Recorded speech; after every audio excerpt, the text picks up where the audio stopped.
हे guys, तो welcome back to my YouTube channel टैग वाला में गाइस। तो आज हम बनाने वाले हैं एक आरसी कार, वो भी घर के किसी वेस्ट मटेरियल से। तो मैंने एक पार्सल ऑर्डर किया था, वो है ये, एंड इसका वेस्ट मेरे पास रह गया है। तो इसकी मदद से हम एक बनाने वाले हैं आरसी कार। एंड लास्ट तक वीडियो को देखना, एंड वीडियो में अगर मजा आए तो वीडियो को लाइक कर देना, चैनल को सब्सक्राइब कर देना। और जिंदगी में थोड़ी सी तंगी चल रही है यार, तो भाई को सपोर्ट कर देना थोड़ा सा। एंड जल्दी से जल्दी चलते हैं हम अपने वीडियो की तरफ, और बिना किसी देरी के जल्दी से करते हैं वीडियो को स्टार्ट। आप कर दीजिए like and subscribe.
Hey guys, तो फाइनली हमारा कार बनके तो रेडी हो चुका है।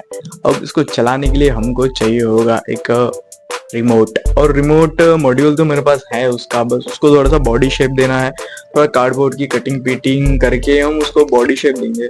और अगर इस टाइप की वीडियो आपको अच्छी लगती है तो वीडियो को लाइक कर देना, चैनल को सब्सक्राइब कर देना।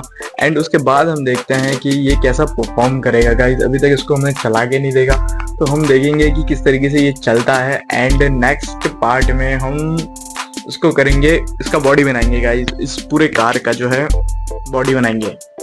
इसके ऊपर जो पूरा मतलब कार जैसा लगना चाहिए ना, 4 पहिए कार नहीं होता ना, तो इसका हम बॉडी बनाने वाले हैं। तो नेक्स्ट पार्ट के लिए कमेंट कर देना नेक्स्ट पार्ट। तो अब देखते हैं इसका रिमोट बना के फाइनली।